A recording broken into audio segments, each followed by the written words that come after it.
My name is Ethan Rowe. I served 14 years in naval intelligence, specializing in signal decoding and blackwater mapping. I speak 5 languages fluently.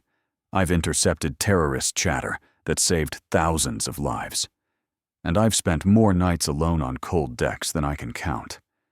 But to my family, I'm just the one who didn't follow orders loud enough. At my younger brother's promotion dinner, my father, a retired admiral, raised his glass and said, "One of my sons carries on the family legacy with valor and discipline. The other, well, he types fast." No one laughed, but no one defended me either. Then my uncle leaned in and whispered just loud enough for me to hear, "You used to be sharp, Ethan. Now you just vanish." And my mother, God bless her, she just refilled my water glass like that would wash it all down. That was the last time I sat at my family's dinner table. We were at my father's house, the kind of place with too many framed medals and not enough framed photos. The dining room still smelled like brass polish and roasted lamb, his favorite combination of nostalgia and control. Noah, my younger brother, sat in his dress, blue, stiff and perfect. He'd just been promoted to lieutenant commander, top of his flight group, Navy's golden boy. I wore a blazer, no insignia, no uniform, because when you work in off-record units, even your collar can get classified. As soon as I walked in, the temperature dropped. Not literally, it was early spring, but socially. I offered a nod. My father didn't return it. We sat. Silverware clinked. Conversations looped around deployments, missile range stats, and airbase rotations. I could have added something. I knew what they were talking about. Hell, I'd probably authorized some of the data they used in the field. But no one asked. Noah was laughing with our cousin Mark, another pilot. My aunt bragged about her son's clearance level, how even she didn't know where he was going next. Now that's how you know it's important. She beamed. Then came the toast. My father stood. He didn't need a fork to tap his glass. His posture alone commanded silence. To Noah, he said, "A man of the Navy, a man who earns his uniform every single day. He carries the weight of this family's legacy without flinching, and he never forgets which way the flag is facing." He lifted his glass. Noah nodded humbly. Everyone else cheered. And I just sat there. He didn't say my name once. After the toast, my cousin leaned over and said, "So, Ethan, are you still working on?" Whatever that was, I smiled politely. Still decoding things no one else sees. Right. Spy stuff. Sounds lonely. It was a joke, but not really. My mother finally tried to patch the awkwardness.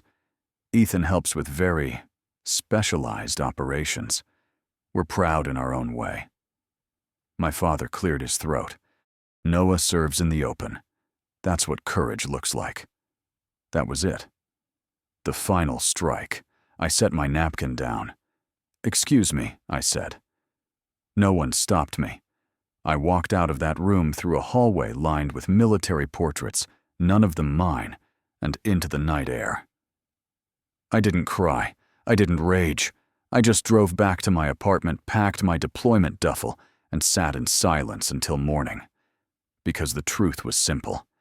You don't need to be disowned to know you're no longer wanted. You just have to stop being seen. And that night, I became invisible to the people whose opinion had once meant everything. But one day, they'd see me again. Not in my father's living room, but on a screen, in uniform. And this time, the salute would be mine to accept. The only time my father ever said he was proud of me, I was 10 years old. It was a Saturday. Mid-autumn. Leaves falling on the driveway like burnt confetti. I'd built a shortwave radio out of salvaged parts from the garage wires, a rusted antenna, a busted transistor that I coaxed back to life with tin foil and blind luck. I didn't tell anyone what I was doing. I just wanted to see if I could make it work. And it did. That afternoon, I picked up a signal, somewhere off the coast, a static smeared weather report in broken Portuguese. I wrote it down, showed it to my dad in the kitchen. He didn't smile, but he didn't dismiss it either. He took the paper, read it once, then looked at me like I was something unfamiliar. Not a boy, not a son, just data he hadn't expected. Then he said, "Smart. Sharp. Unexpected." A pause. "Well done, Ethan." That was it. 4 words. 1 nod. No hug. But to me, at 10, that was Everest. I kept the page, folded it 3 times, hid it under my mattress like a medal. For weeks I chased new signals every night, hoping he'd ask what I was working on again. He never did.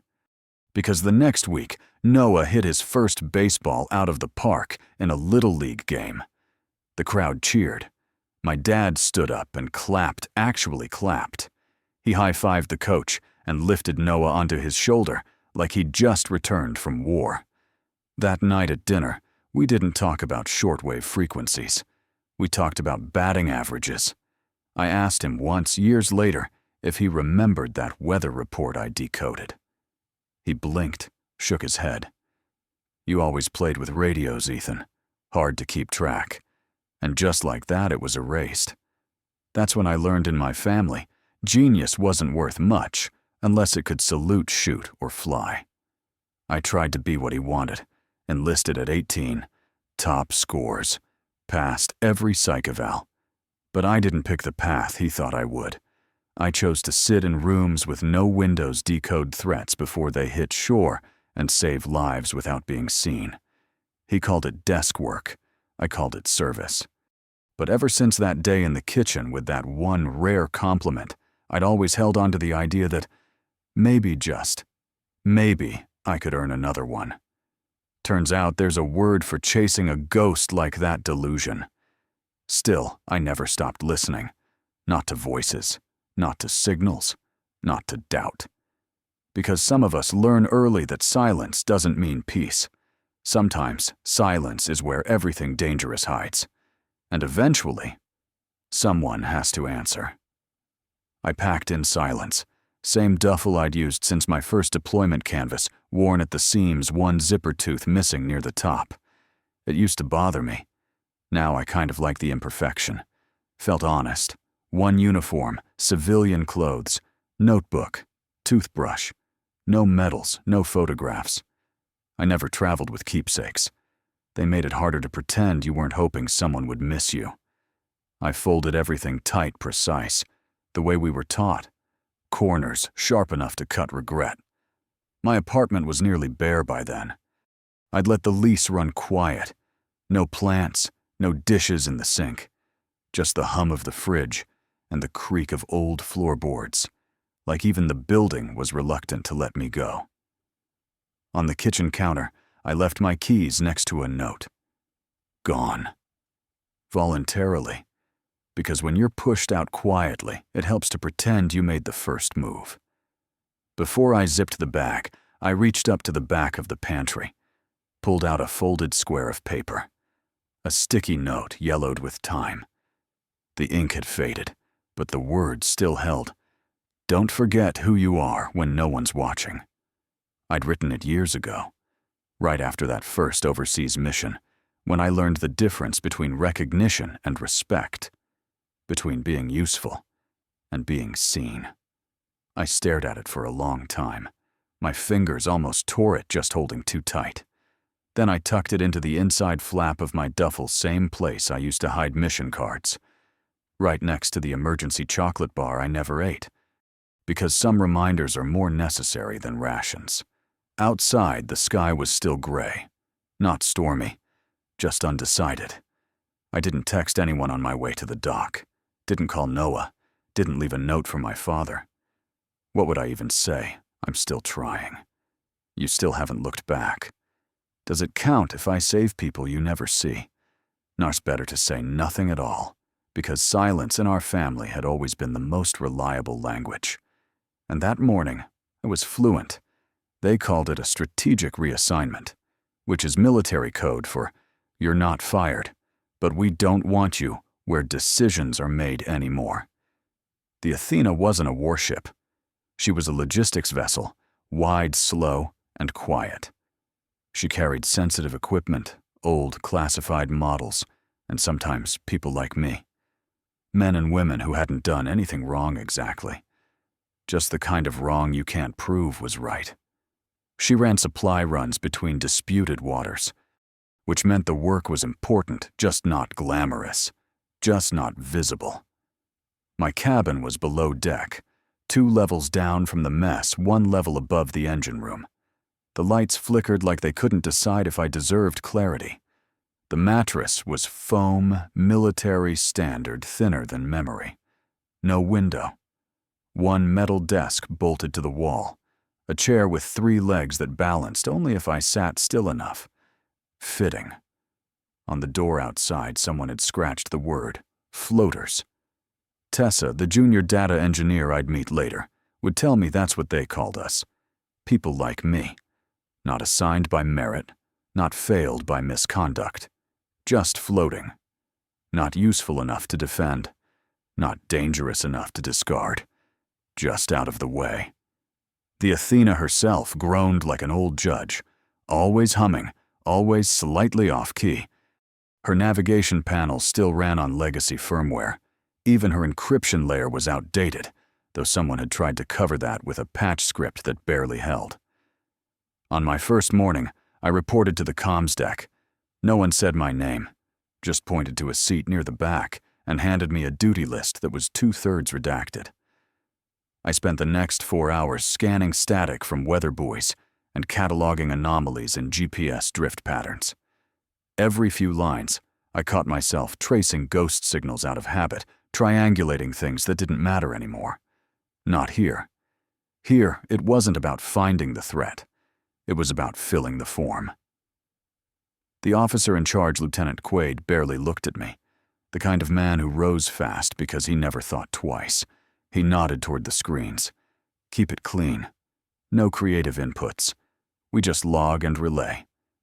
I said nothing, just sat down and clicked my headset into place, because that's what Athena was. A place where no one asked questions, and no one wanted to know your story.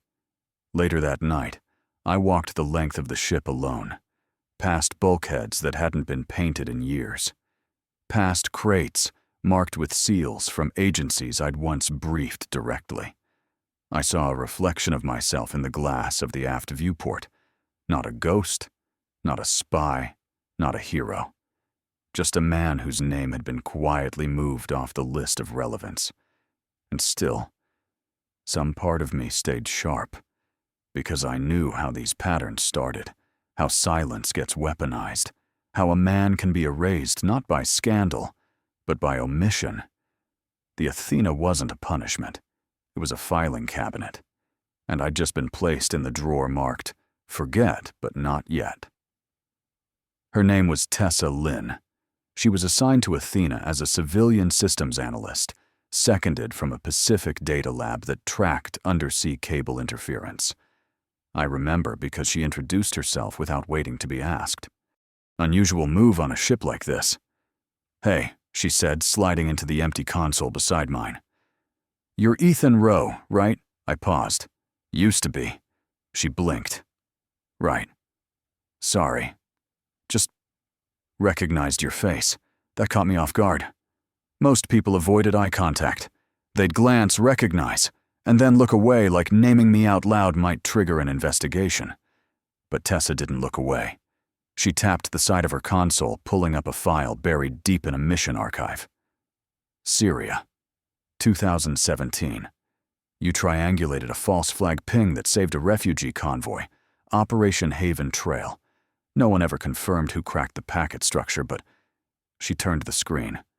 Same metadata, same call signature. You. I didn't answer. Just looked at the screen, the place where that data lived. Ghost code. I hadn't seen it in years. I was a research intern at the time, she said. We studied that maneuver for months. You identified a threat hidden inside 3 decoy signals. You weren't even on site, but you called it down to the second. I shifted in my seat. It was a team op. She tilted her head. Sure, but only one person saw the pattern. For a moment, I didn't know what to say. I wasn't used to being remembered for the right reasons. She smiled small and unsure. Sorry. I know we're not supposed to talk about, you know, classifieds, histories, especially on this ship. I raised an eyebrow. You mean especially with the ghosts? She blinked again. You heard that? I hear everything. She nodded. Then carefully. Why are you here? I looked back at the blank console blinking cursor static readout. I suppose someone needed this seat filled by someone quiet. She didn't laugh. She just nodded like that made too much sense. Before she turned back to her work, she said one last thing. Just so you know, some of us remember what people did, even if the paperwork forgets. Then she put her headset on. And I just sat there in a silence that for the first time in a long time didn't feel hostile. It felt like maybe the story wasn't entirely erased, just buried, waiting for the right signal to surface again. I used to think I was angry. At them. At the system. At the silence. But I'm not. Not anymore. Anger takes energy. It feeds on the belief that someone still owes you something, an apology, an explanation, a hand reaching back. But I stopped believing in that a long time ago. I'm not angry. I'm just done pretending. I don't expect my father to call. He won't. He thinks silence is strength, that to acknowledge what happened would be to admit he might have been wrong. And wrong isn't a word people like him use. They say things like miscalculation or misunderstood directives. Never I failed you. I don't expect Noah to write back either. He did once after the first investigation, 2 lines. Hope you're doing okay. Stay low. That was it. Stay low. Like I was the threat. He meant well, I think. But meaning well doesn't erase the echo of being left behind. So no, I'm not angry. I'm clear. There's a difference between being forgotten and being invisible. Forgotten is passive. It's what happens when people get busy. Invisible is deliberate. They saw me. They just chose not to stand next to me when things got uncomfortable. And that choice, that quiet, calculating choice, taught me more than any formal debrief ever could. I stopped needing to be right. Stopped needing them to understand. I just needed to keep doing the work. Because when the dust settles, when the politics shift and headlines fade, the truth will still be encoded in the logs. And I'll still be here, the one who never stopped reading them. I don't want justice, not the kind that comes from tribunals or clearance reviews. That's not real. What I want is to know that when it counts, when it really counts, I'll still be the one they call, even if they don't say my name out loud. Not because they trust me, but because I'm the only one who never looked away. It started with a flicker, not metaphorically, literally a flicker on the Athena's archive terminal, an old data reel spooled out of sync. Most would have ignored it. Hell, most wouldn't have noticed. But I wasn't most people.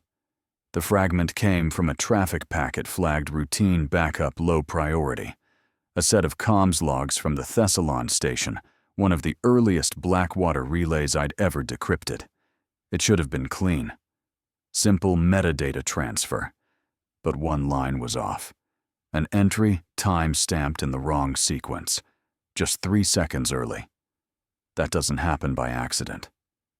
I pulled the raw file, rebuilt the hash layer manually, something no one's bothered with since the AI audit tools came in. What I found wasn't just off. It was rewritten. Subtle edits, shifting an origin node by half a zone, replacing one fragment of code with another, nearly identical, but with a different flag. It altered the perceived source of the signal just enough to change the operational context. On paper, it made it look like the breach had come from our side. From me. I leaned back in my chair. It was the same signature block they'd used in the report that got me reassigned, the one that never gave me a chance to explain. Whoever rewrote this, they knew what they were doing. They didn't delete anything. They altered just enough to suggest doubt. Just enough to let people look at the same truth and come to a different conclusion. That's the genius of quiet sabotage. You don't need to scream. You just whisper the wrong version first. I checked the timestamp on the edit. It was made 3 days after I submitted my final field report and signed by a reviewer I'd never met. I remembered what Walt had once told me. If they can't beat your data, they'll discredit your role in it. He was right. I could have reported it, sent it up the chain, filed a formal inquiry. But I knew better. The moment you show your hand, especially when no one asked to see it, you become the distraction. And distractions don't survive long in systems that prefer quiet compliance. So I didn't report it. I archived it, created a cold storage copy, burned it to a private drive, wrapped the drive in thermal wrap and sealed it inside the base of my portable signal scanner, the same one I carried on every shift. It wasn't about revenge, not yet. It was about proof. Real proof. The kind that doesn't vanish when someone retires or switches sides.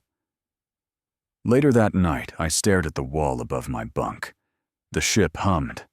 Outside, the sea moved like it didn't care what men lied about. And I whispered to myself, they're not afraid of what I did. They're afraid of what I might do if I ever told the whole story. I didn't sleep, because once you see the edit, you can't unsee it. I waited until 02:37 to make the call. That's when most servers are in maintenance mode. Less packet sniffing, fewer watchers. I used an encrypted satellite relay piggybacked off an old survey signal. Not strictly regulation, but I stopped caring about strict the day they moved my name into the drawer labeled liability. The call rang twice. Then a voice answered flat and unimpressed. "Roe," he said.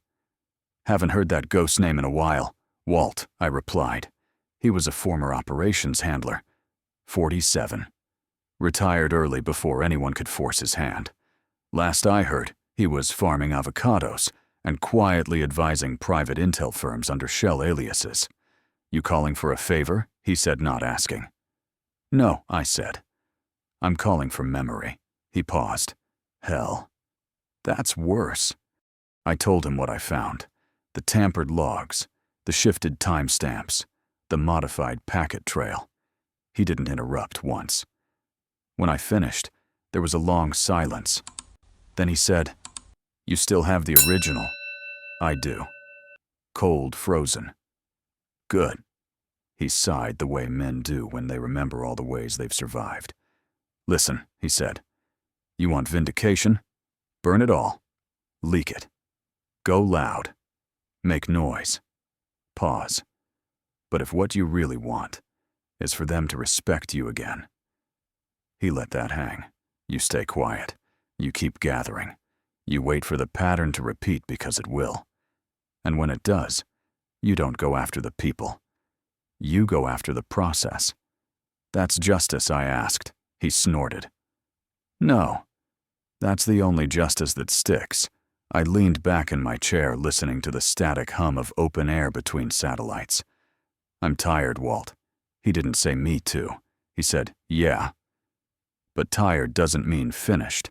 He gave me a name. A civilian contractor who had signed off on that packet modification. Quiet. Low profile. And most likely not working alone. "I'm not saying you do anything," Walt added. "I'm just saying, if you keep the lights on, the roaches come out eventually." Before I could thank him, he ended the call. No goodbyes, no encouragement, just the kind of advice that doesn't need to be sugarcoated. Because when you've lived through the system and walked out with your spine intact, you don't speak in sympathy. You speak in code. And I'd been fluent in that language long before anyone taught me how to salute. I kept the map in a black envelope marked training draft, unverified. It was the original sketch of Backline, a route I'd mapped over 18 months, traced from fractured comms, ghost pings, and static anomalies most analysts ignored. Too unstable, too unofficial, Too risky. It had never been approved, never even formally reviewed. But it was accurate. I knew every current, every dead zone, every blackout shelf that satellites still pretended didn't exist. It wasn't protocol. It was memory. And memory in this job is both your weapon and your burden. I slipped the map behind the false panel in my locker, the one I'd hollowed out 2 years ago for safekeeping. Same place I kept the old sticky note. Don't forget who you are when no one's watching. I hadn't forgotten, but it was getting harder to remember why I should keep proving it. Later that week, I wrote to Noah. Just a short message. Not emotional, just facts. Still assigned to Athena, still monitoring fringe lanes. Ran diagnostics on old packet trails. Found something strange, something familiar. Hope your sky's clear. I didn't ask him anything. Didn't say I missed him. Didn't mention what I knew he wouldn't want to hear. I waited 3 days. Nothing. No read receipt. No reply. Just the digital version of someone walking past you without turning their head. And somehow that silence hurt more than my father's toast, or my uncle's jokes, or the way everyone else at the table looked through me like I'd become a smudge on the wall. Noah and I used to build forts in the backyard. He'd fly, I'd navigate. We made up missions, took turns saving the day. And now he flew higher. And I sank deeper. Not because I failed, but because I chose the work no one wanted to see. I stared at the message one last time, then archived it. Not deleted. I'm not that sentimental. Just shelved. Like me. I looked out the porthole gray water, steady sky, and whispered the thing I didn't even want to admit out loud. I think I'm on my own now. It didn't sound bitter, just true. It happened just past 0200 hours. No warning, no soft flicker, just total black. The Athena went dark like someone had pulled the plug on reality. 1 second we were running routine diagnostics, mapping coastal drift near a disputed trade lane, and the next, everything died.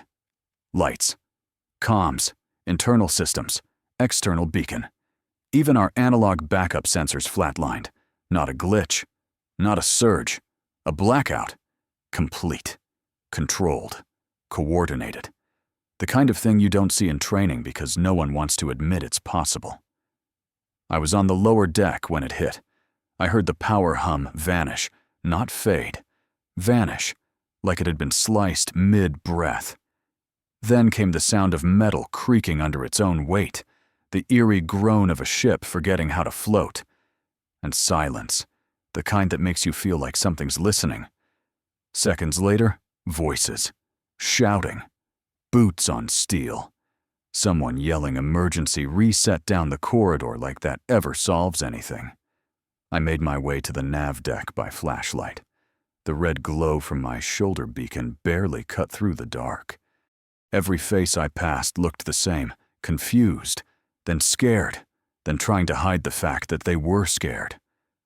By the time I reached the bridge, Lieutenant Quaid was at the helm, pale, sweating, barking at technicians who were all staring at frozen panels.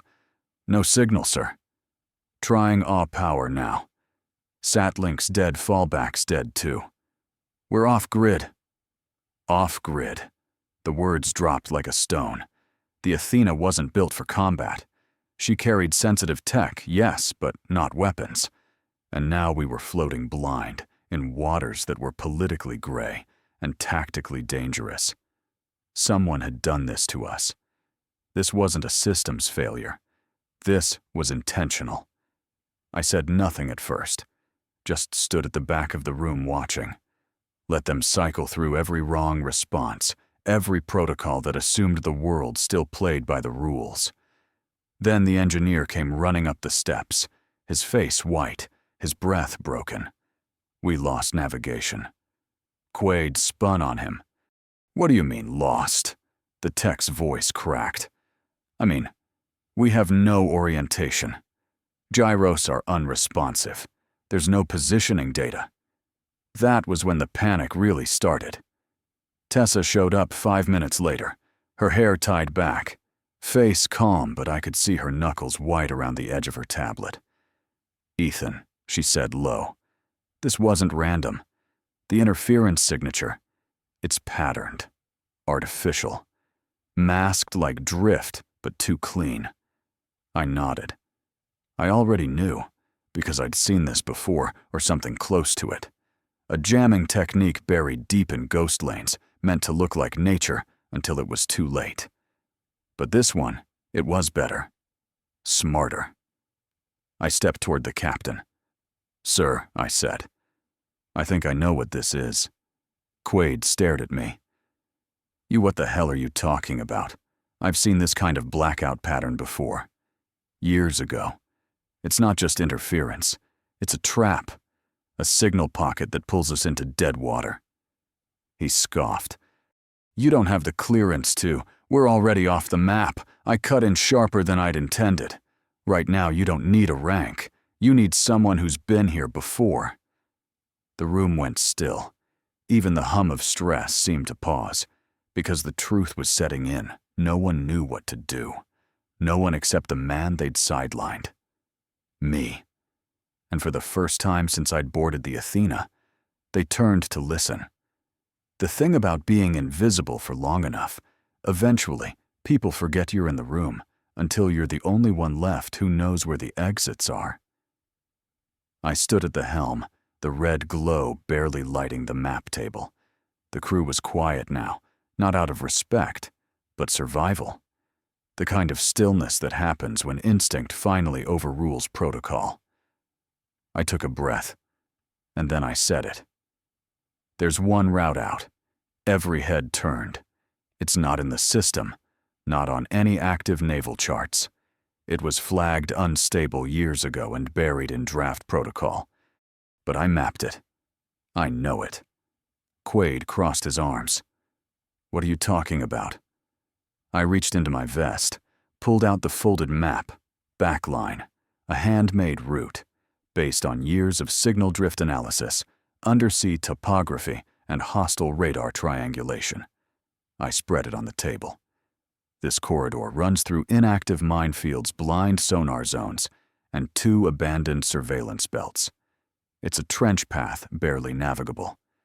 But if we hit it clean, we can ride the silence straight to recovery range. Tessa leaned in, reading. "You made this," I nodded.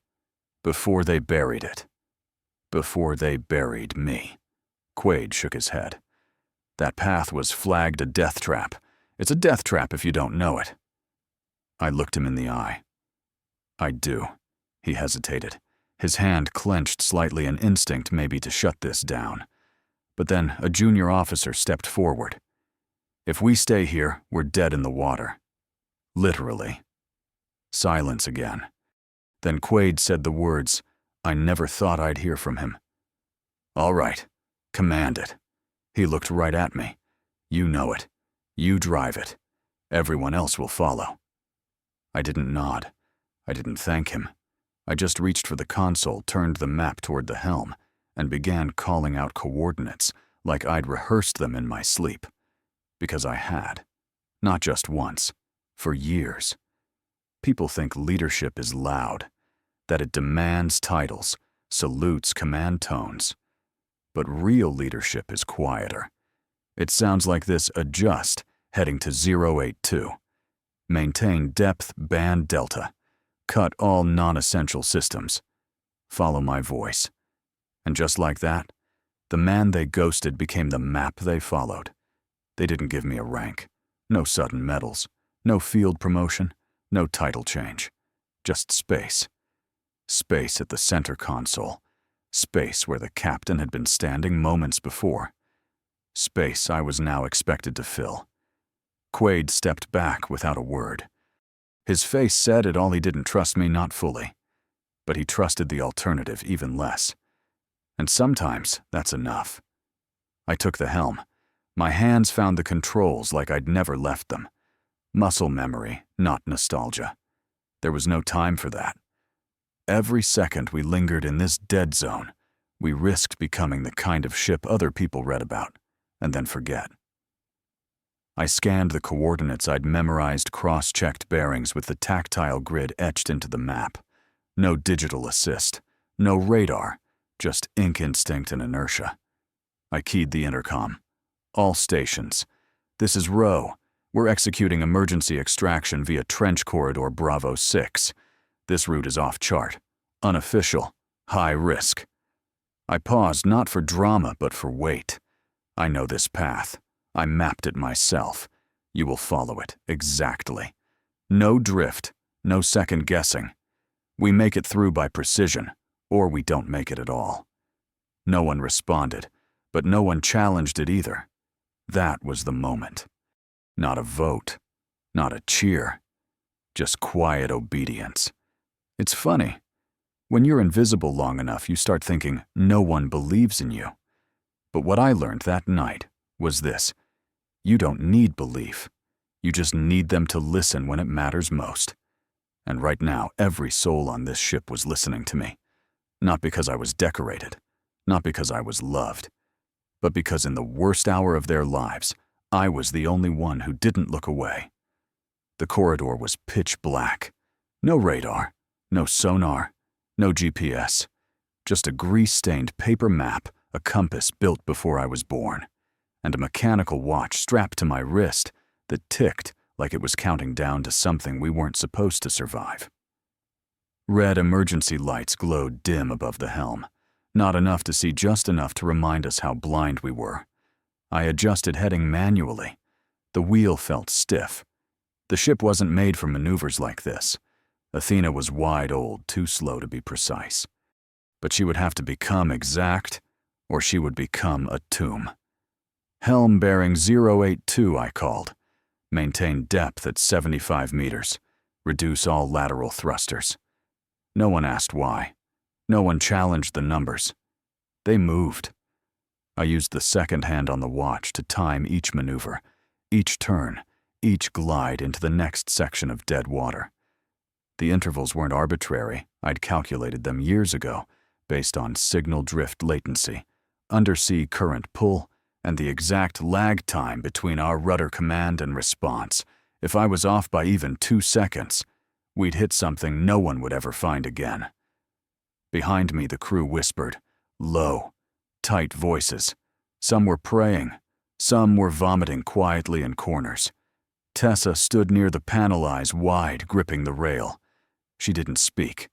She just watched me, like she was trying to memorize the way I moved in case she had to finish the route if I went down. There was no autopilot, no backup, just my voice. Hold velocity, bleed speed in 15 seconds. Prepare to list port. The ship groaned as we adjusted. Somewhere in the lower hull, a support brace rattled like bones under pressure. We passed the first mine cluster. It didn't look like anything. Just blackness. On blackness, a shadow slightly darker than the others. But I knew it was there. I could feel the gravity of the metal dormant, but deadly. I whispered under my breath. Still asleep. Good. 50 meters further, sonar ghost. The kind of thing you can't prove exists, but still makes steel shiver. I'd seen it before.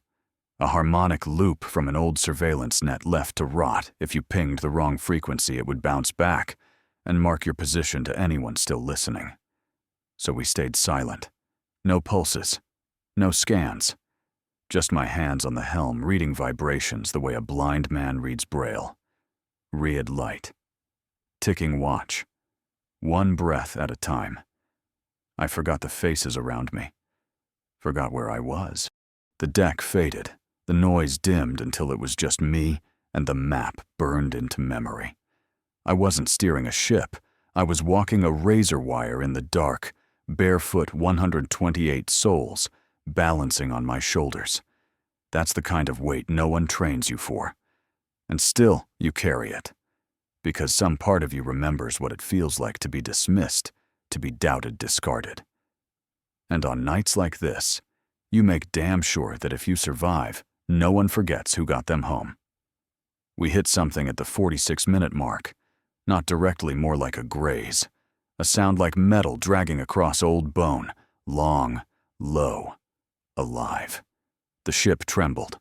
Not enough to throw anyone off balance, but enough to make people freeze. And sometimes that's worse, because a jolt you can blame on a bump, but a shiver that makes people believe the ship itself is scared. I stayed locked on the helm, didn't flinch, didn't look around. Maintain course, I said evenly. Don't react unless I say react. Behind me, someone whispered, "What the hell was that?" No one answered, not because they didn't know, but because they didn't want to be the one to name it. There are things in these trenches we don't chart anymore.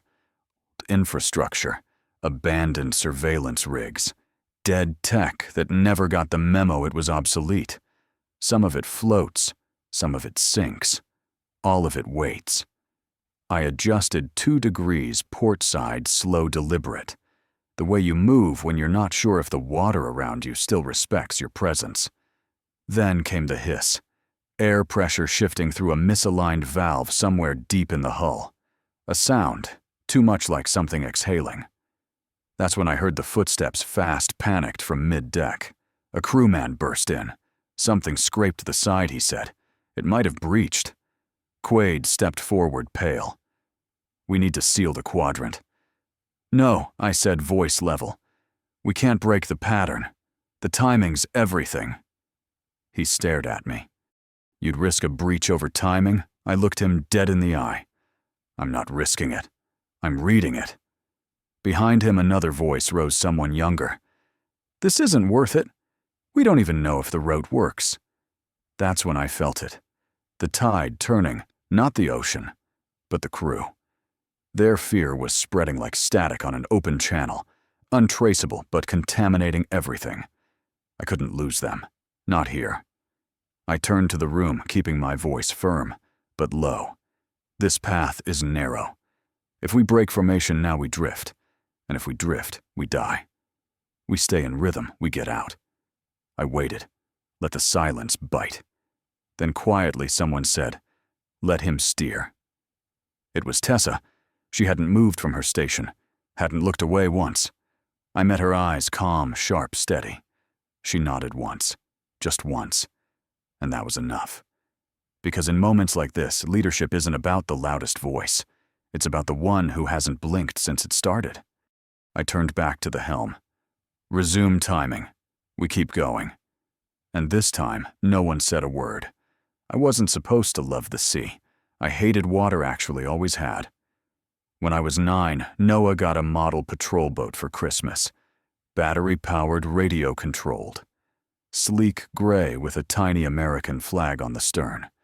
He loved it instantly. I pretended not to care. But the day after, while he was at swim practice, I took it out to the retention pond behind our house, just to see how it moved. The wind was high. The surface rippled like skin under stress. I launched the boat gently, then picked up the controller.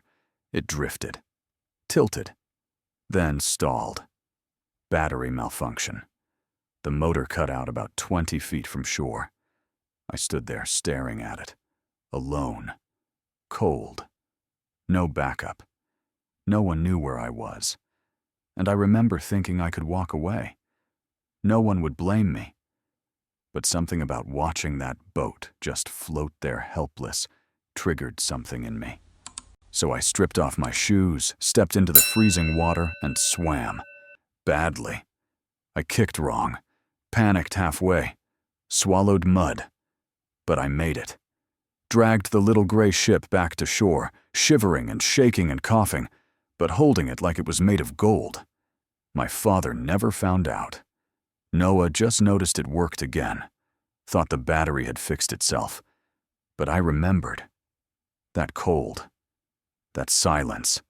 That feeling of being the only one standing between something fragile and the void. I hated water. Still do. But when it rises, when things go quiet, my instinct isn't to run. It's to steer. Even if no one's watching.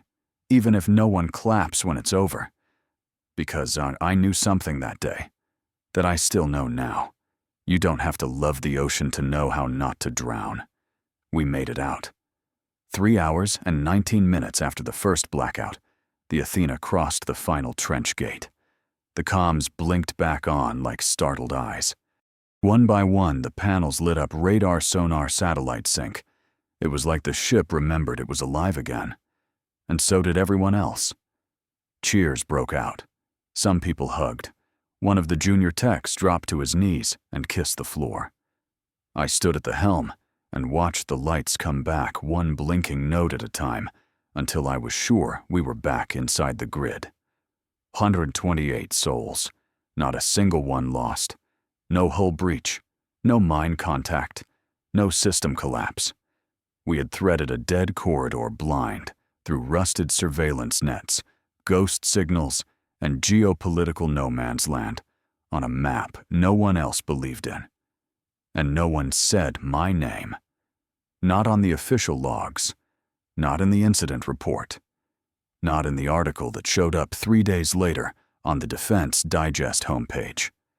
Athena survives mid-ocean interference crew response saves vessel. Crew response. They didn't lie. They just blurred the truth until it resembled something safe enough to publish. I wasn't surprised, but I was tired. Tired in the way only people who've done the impossible in silence understand. The kind of tired that doesn't sleep, it just waits deep in the bones. Quaid shook my hand once the day after. His grip was firm. His eyes didn't meet mine. "You navigated well," he said, like I'd parked a car. Then he walked away. No follow-up orders, no debriefing, just an internal memo rerouting me to non-critical systems, monitoring until further review. Translation: get back in your drawer. Tessa found me on the top deck that night. The sea was calm, sky half clouded. She stood beside me a long time before speaking. "You should have been mentioned," I shrugged. "It's fine." "It's not," she said. I didn't respond. Because the truth was, I didn't need the recognition. Not anymore. I'd learned what happened when you relied on people to tell your story. They rewrote it, softened the parts that scared them, cut the parts that made them look wrong, left out the name that didn't fit the narrative. That was the cost of steering from the shadows. You don't get medals, you don't get headlines, you get home. And sometimes that has to be enough. But even as I thought it, I felt something tighten in my chest. Not anger, not bitterness. Just that quiet ache of knowing you gave them everything and they gave you silence. The message came 3 days later, encrypted. No subject line, just a sender tag I hadn't seen in months, W. McKenna. I opened it without hesitation. Walt never wasted words. You were right about the signal manipulation. Someone up the ladder tried to scrub the backup logs. Got sloppy. One of the oversight contractors flagged it during an unrelated audit. They looped it to internal affairs quietly. It's moving. Your corridor nav has been unofficially flagged as revolutionary. A few analysts are calling it a backline maneuver. Might show up in a doctrine revision next quarter. Your name isn't on any of the drafts. Then after a long, blank space, just this. They won't apologize, Ethan. They'll reassign you, quietly commend you, maybe even promote you eventually. But they won't say sorry. Not because you weren't right, but because if they admit you were, they'll have to explain why they buried you in the first place. That's not how the machine survives. But you already knew that. Thought you should hear it from someone who still believes you did the right thing, even if they won't. No sign-off, no instructions, just confirmation of what I'd already guessed. The truth was leaking out slow, precise, silent, like a pressure valve being eased open by someone who'd once been burned the same way. I reread it 3 times, not because I didn't believe it, but because some part of me needed to sit with it, the weight of knowing that the system would never say, thank you. They'd adopt the method. They'd use the map. They'd train others with the doctrine I carved from memory risk and instinct. but they wouldn't put my name on it. And they definitely wouldn't admit that they tried to erase the person who made it possible. I closed the message and sat back. It didn't hurt the way it used to. It just confirmed the rules. The game wasn't rigged. It was precise, cold, efficient, and perfectly uninterested in redemption. Walt was right. They wouldn't apologize. But then again, I didn't survive for apologies. I survived to remember, to outlast, to chart the path others couldn't see until it was too late. And maybe that was enough. For now. It arrived in the mailroom, a real envelope, handwritten, no return address. I almost didn't open it, not because I didn't recognize the handwriting, but because I did. Noah. The name hit like static, faint and painful. I hadn't heard from him since the day I left for Athena. Not a word. Not even a reaction when the smear campaign spun its web. And now, a letter. Inside 4 pages. Neat cursive, no smudges. Dated 3 weeks ago. Ethan, I don't know if this will reach you. I almost didn't write it. But I owe you something, maybe not an apology, but at least the truth. You were always braver than me. Not louder, not stronger, just more willing to stand alone. When Dad called you a traitor, I didn't stop him. I didn't defend you. I told myself it was out of respect for his rank, his name, his pride. But if I'm honest, it was fear. You chose silence and service. I chose medals and obedience. And in the end, I think only one of us was actually loyal to the truth. I stopped reading, just for a second. Let the words settle. Let them sting. He had written this with intention. Every sentence a cut not to wound, but to open what had been festering. I kept reading. I watched the Athena incident unfold from afar. I knew you were the one who pulled them through. We all did. No one said it out loud, but we knew. I'm sorry I didn't reach out then. I told myself there'd be time. If this arrives late, that's on me. That line, if this arrives late. That was when my stomach turned cold. I asked the mail officer when it had arrived. She checked the log. 2 days ago. Came through a family reroute. Flagged for bereavement follow-up. I didn't even have to ask. I already knew. Noah was gone. Later I'd confirm it. Training flight. Weather complication. Systems failure. Pilot KIA. Co-pilot survived. It happened one day before the Athena was cleared. He never saw my name come back. Never saw the map renamed. Never knew I'd been reinstated. But he wrote that letter anyway. Before he flew. Maybe knowing he wouldn't return. Maybe that was his way of coming home. I folded the pages carefully. Slipped them into the inside pocket of my jacket near my chest, where I used to keep the map no one believed in. Now I kept something else there. Proof that someone did. Even if he was too late to say it out loud. The hall was colder than I expected. Wide. High-ceilinged. Every echo sounded like it came from the bottom of a steel well. They'd flown me in the night before. Civilian clothes as requested. No insignia, no uniform. The invitation had been clear, formal commendation ceremony. Optional attendance. Recognition for silent service rendered. I almost threw it away. But then I remembered Noah's letter, his final words. You were always braver than me. I owed him one thing to stand up even when I didn't want the spotlight. So I went. Admiral Avery took the stage 5 minutes after the hour, broad-shouldered, voice like gravel and glass. She didn't wear her medals, only the simple navy pin of her rank and a black ribbon on her left cuff. Her eyes scanned the room, not warmly, not politically, more like a captain inspecting a ship before the storm. Then she spoke. Ladies and gentlemen, this ceremony wasn't on the original schedule. There are some things command doesn't plan for. Some names that don't make it to the press briefings. Some actions that are too complex, too inconvenient, or too far outside protocol to celebrate publicly. But today, we correct that. Quietly. Without headlines. Because the people who truly serve don't need applause. She paused.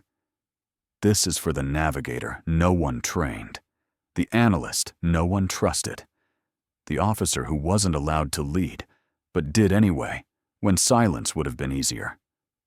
On the night of October 17th, during a total blackout event, the vessel Athena was presumed compromised. Extraction was declared impossible. Recovery window, 0. Except one man knew another way. She looked at me.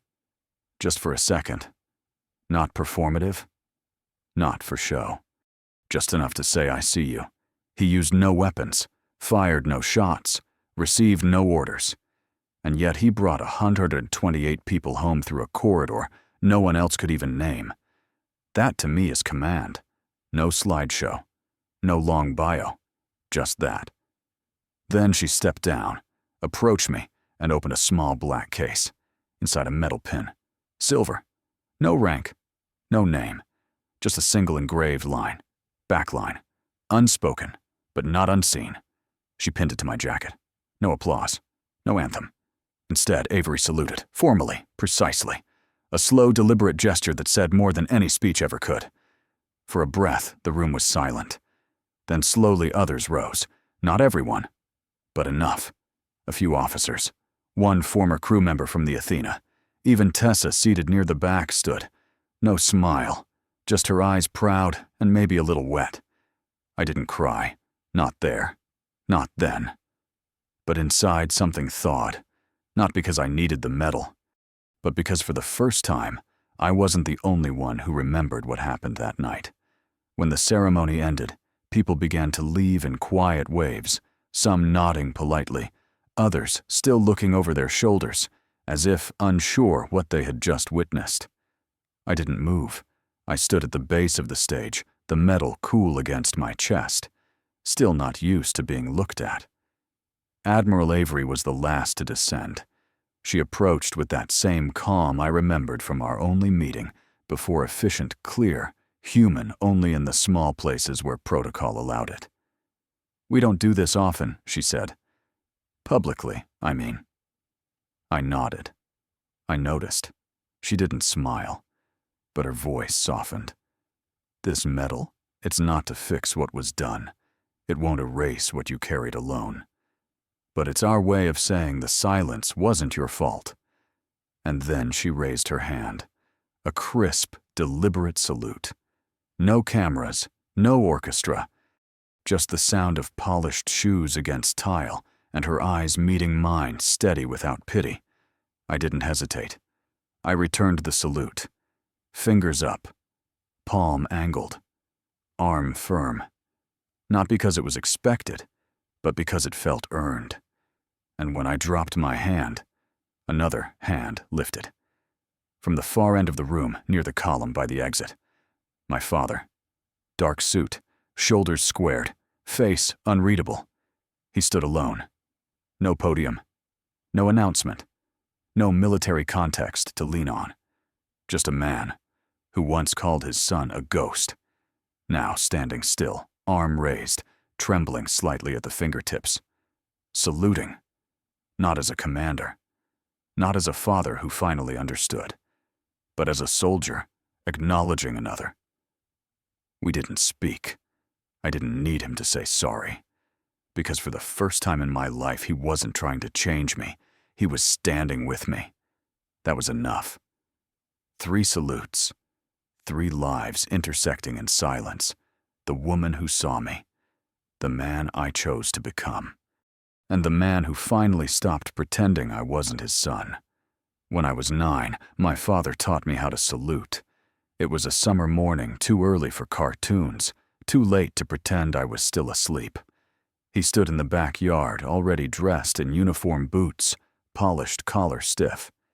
He didn't ask. He just said, "Come here, Ethan." I followed, dragging my feet through the dew-wet grass. He didn't smile. "You want to understand what it means to serve?" he asked. "Start here." He showed me how to stand heels together, back straight, chin level. Then how to lift the hand elbow. Bent fingers pressed, angle sharp. This, he said, isn't just a gesture, it's recognition. You salute the rank, yes, but more than that, you salute the burden, the responsibility. I copied him. Awkward. Too stiff. My fingers fumbled. He adjusted my wrist firm but not cruel.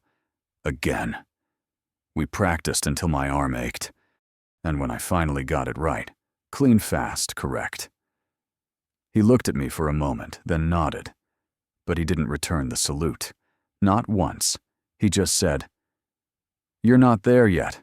I didn't question it. I thought maybe one day if I did enough he would. But the years passed. Medals came none for me.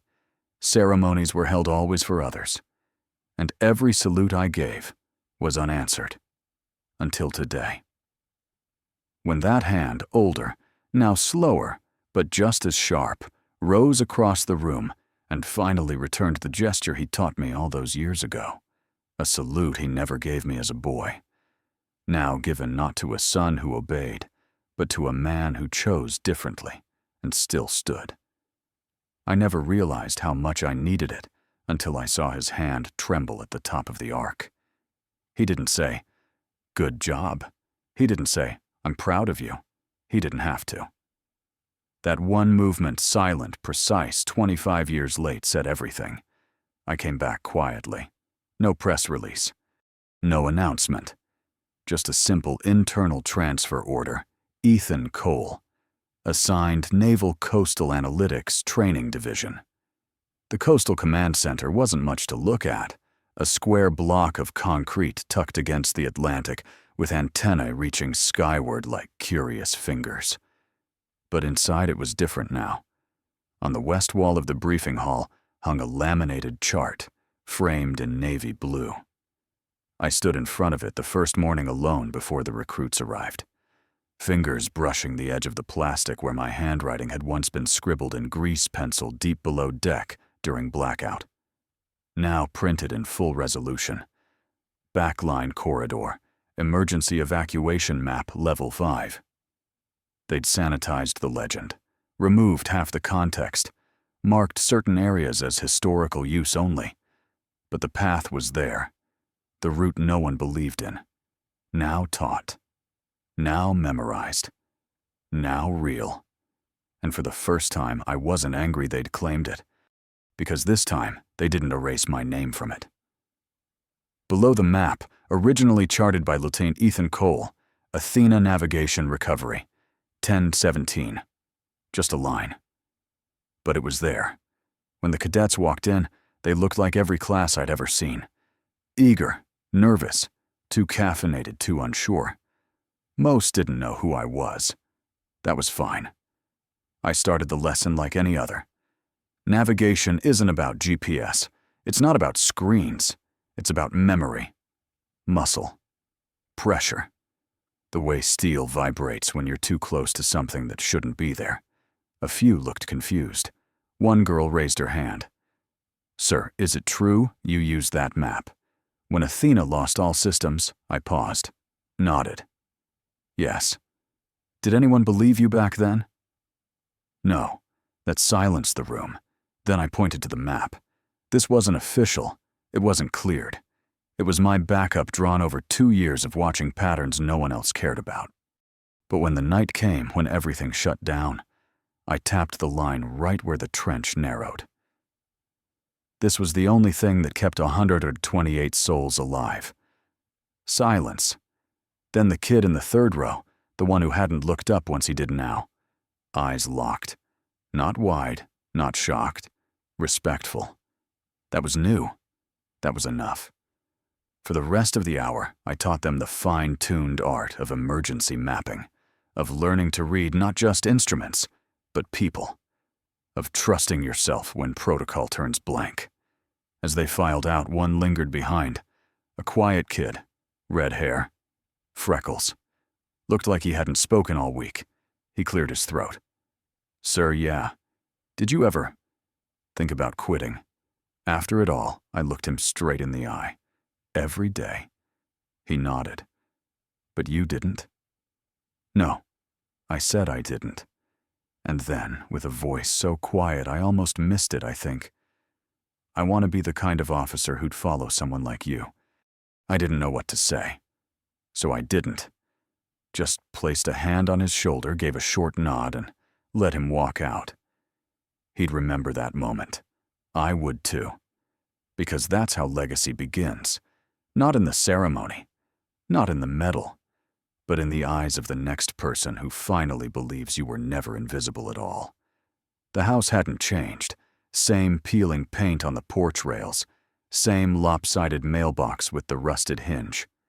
I stood at the base of the steps bag over my shoulder, unsure if I should knock or just walk in.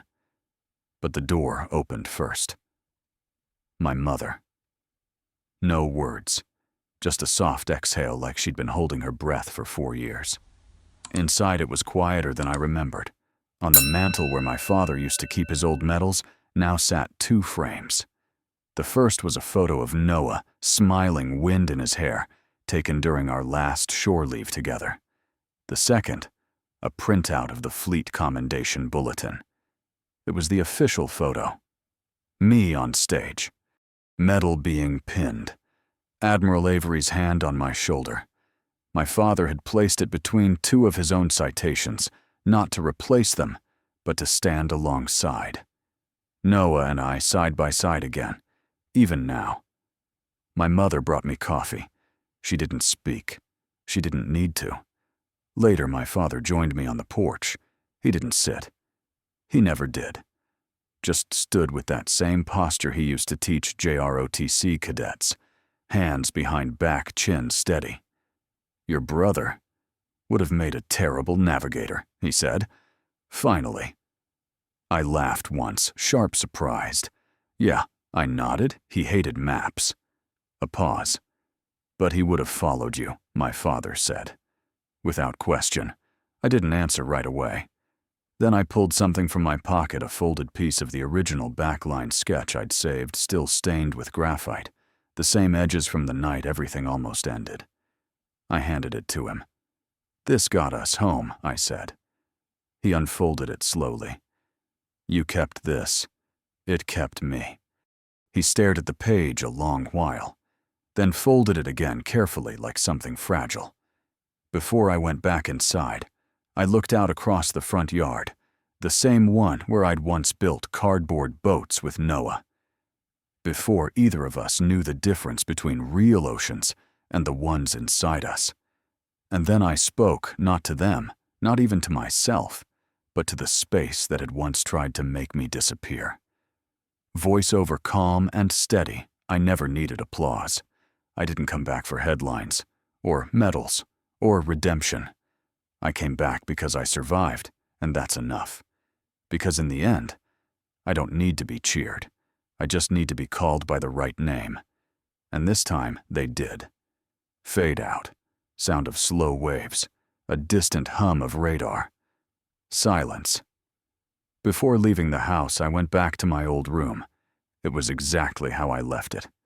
Same uneven bookshelf, same cracked window pane, same scuff marks on the floor from when Noah and I used to race toy trucks, like we were storming beaches. And under the desk, still there, like it had been waiting, was the note I taped up the night I left. "Don't forget who you are."